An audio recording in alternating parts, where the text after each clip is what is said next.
Good morning student. Important questions की अपने series चल रही थी, अपन ने शुरुआत की है और मुझे विश्वास है कि आप इसको अच्छी तरह से पढ़ रहे होंगे। उसी की कड़ी को आगे बढ़ाते हुए आज और नेक्स्ट प्रश्न लेते हैं। What is the postulates of CFT?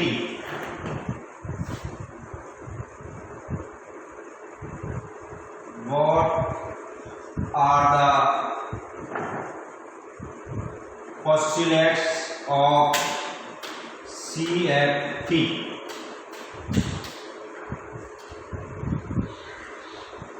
CFT जो थ्योरी है उसके मेन पोस्टुलेट्स कौन कौन से हैं, अगर उनके बारे में देखें तो CFT थ्योरी के अकॉर्डिंग मेटल और लिगेंड के बीच का जो बॉन्ड है उसको आयनिक माना गया है। मेटल लिगेंड बॉन्ड, इसको आयनिक बॉन्ड माना गया है। इसके अलावा इस थ्योरी के अकॉर्डिंग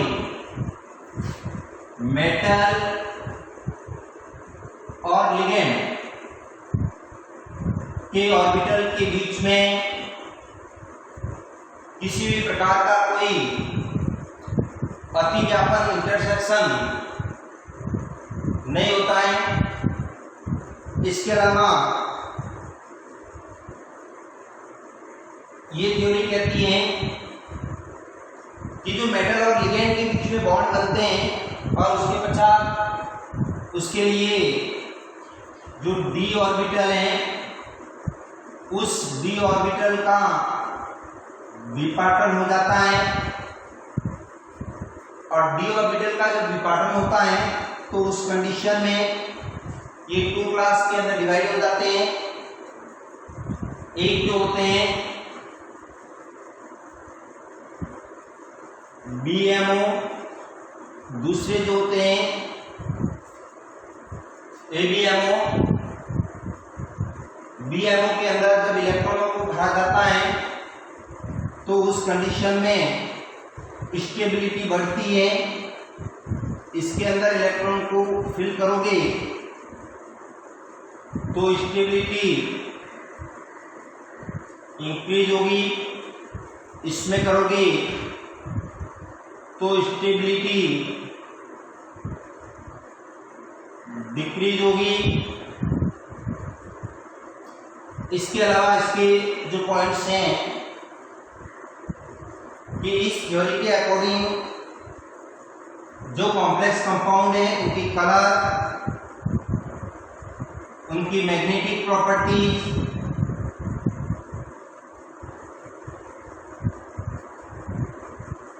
उनको एक्सप्लेन कर सकते हैं।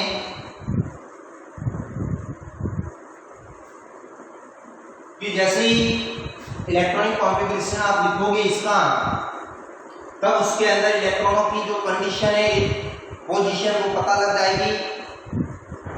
अनपेड इलेक्ट्रॉन आर प्रेजेंट और not electron transfer into one orbital to other orbital. तो इस प्रकार से उसकी कलर की, उसकी मैग्नेटिक प्रॉपर्टीज की कैलकुलेशन कर सकते हैं। इसके अलावा थर्मोडायनेमिक के जो कैरेक्टर हैं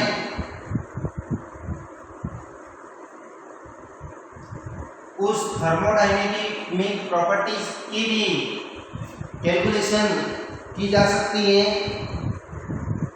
इसके अलावा जो इलेक्ट्रॉन है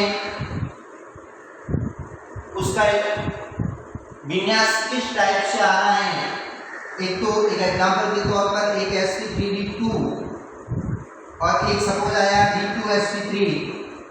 तो इस प्रकार से जैसे ही आप इसको विस्तार से एक्सप्लेन करोगे किसी भी एलिमेंट को, तब अपने को पता लग जाएगा कि उसके अंदर हाइब्रिडाइजेशन कौन सा है। हाइब्रिडाइजेशन से ये भी पता लग जाएगा कि उसके अंदर इनर कॉम्प्लेक्स समतुल बना है, इनर कॉम्प्लेक्स या आउटर कॉम्प्लेक्स किस टाइप का कॉम्प्लेक्स बना है, उच्च सकरण है या निम्न सकरण है, उसका है।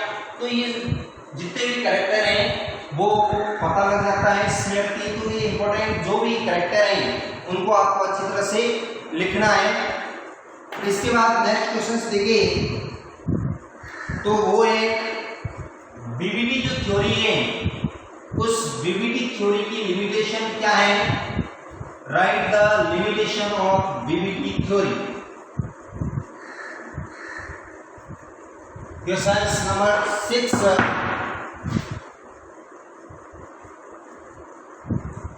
write the limitation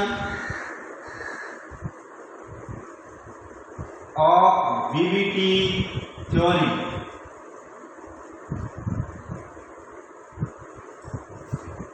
BBT theory की लिमिटेशन क्या क्या है, कौन कौन सी कमियां हैं, उसके अंदर देखिए। तो बीबीटी थ्योरी ने बहुत सारे कैरेक्टर्स को एक्सप्लेन किया है, जिसके अंदर अपने सेकेंड ईयर के अंदर की काफी इसकी व्याख्या की थी। लेकिन इसकी लिमिटेशन क्या है वो अगर देखें तो बीबीटी जो थ्योरी है, उस बीबीटी थ्योरी के अकॉर्डिंग काफी कॉम्प्लेक्स ऐसे होते हैं जिसके जो अब्सॉर्प्शन स्पेक्ट्रम है, एब्सॉर्प्शन स्पेक्ट्रम, उस अब्सॉर्प्शन स्पेक्ट्रम को बीबीटी थ्योरी सही तरह से एक्सप्लेन नहीं करती है। दूसरी बात है कि बीबीटी थ्योरी जो है डी ऑर्बिटल के स्प्लिटिंग को नहीं बताती है। डी ऑर्बिटल जो है वो स्प्लिट होता है, उसको एक्सप्लेन नहीं करती है। इसके अलावा बीबीटी थ्योरी के अकॉर्डिंग अब होता क्या है, कभी कभार जैसे कि लिगेंड के रूप में F- है, Cl- है, ये मोस्टली जो कॉम्प्लेक्स बनाते हैं वो वीक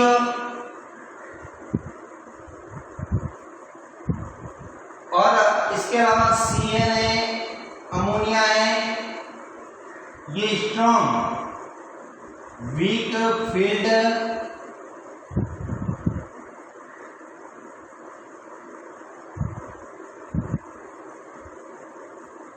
और ये स्ट्रॉन्ग फील्ड, ये प्रबल क्षेत्र वाले लिगेंड है, दुर्बल वाले ये प्रबल वाले हैं। तो इनको भी ये बीबीटी नहीं बताती है। इसको भी बताने के लिए बाद में कौन सी थ्योरी आई, CFT थ्योरी आ गई। इसके अलावा जैसे कि CONH3 है, CONH3